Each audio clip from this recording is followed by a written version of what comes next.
Bonsoir à tous et bienvenue dans ce point de l'actualité. Les compositions pour l'ENA ont démarré ce samedi.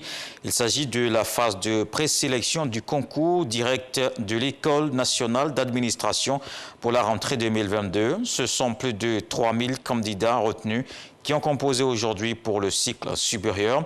Cet examen est le premier organisé par la nouvelle ministre de la fonction publique.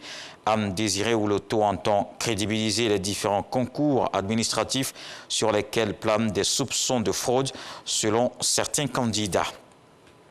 Le ministre de la Réconciliation nationale séjourne à Ouagadougou, la capitale burkinabé, depuis 2 jours.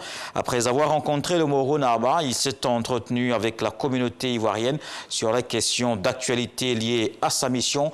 Kouadio Konan Bertin a dit la ferme volonté du président Alassane Ouattara de voir les fils et filles de la Côte d'Ivoire unis et rigoureux est notre envoyé spécial. C'est une rencontre ivoiro-ivoirienne qui se déroule à l'ambassade de la Côte d'Ivoire au Burkina Faso entre la communauté ivoirienne et son ministre en charge de la réconciliation nationale. Une tribune plus qu'importante pour ces enfants de la Côte d'Ivoire qui vivent ici depuis plusieurs années. Pour la plupart, ce sont des opérateurs économiques. Ils ont tout arrêté ce jour pour échanger avec Kouadio Konan Bertin, une rencontre de vérité, sans langue de bois. Kouadio Konan Bertin dit qu'Akabe a parlé franchement à ses compatriotes. Il les a rassurés de la disponibilité du président Alassane Ouattara à tout mettre en œuvre pour une réconciliation vraie et durable. Le ministre de la Réconciliation nationale a aussi dit son engagement à bien accomplir sa mission en étant au service des Ivoiriens de tous bords. Quand vous avez la chance d'avoir le premier responsable du pays, chef suprême des armées, le chef de l'État, qui est dans une telle disposition d'esprit, mes chers amis, mais il faut avancer avec lui. C'est une belle opportunité qu'il faut saisir et avancer. Mais on ne peut pas ramer à contre-courant parce qu'on ne peut pas rester tout le temps, malheureusement, dans la belligérance, dans la défiance. Il faut qu'à un moment donné, on aille vers le compromis. Vers le compromis qui sauve, qui stabilise. Le Burkina Faso compte une forte communauté ivoirienne sur son territoire. Ils sont plus de 25 000 Ivoiriens qui vivent dans ce pays. Dans le reste de l'actualité, en Éthiopie, 3 soldats éthiopiens condamnés pour viol et un autre pour avoir tué un civil. Des dizaines d'autres sont aussi accusés d'actes similaires.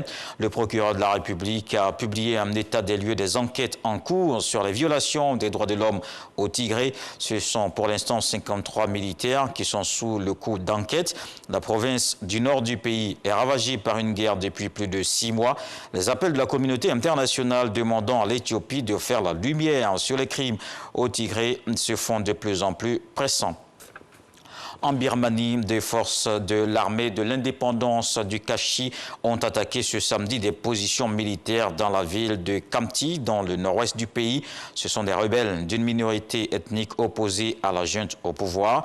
L'attaque marque une nouvelle avancée pour ces hommes dans un pays plongé dans le chaos depuis que la junte militaire a pris le pouvoir le 1er février et placé en détention l'opposante Aung San Suu Kyi.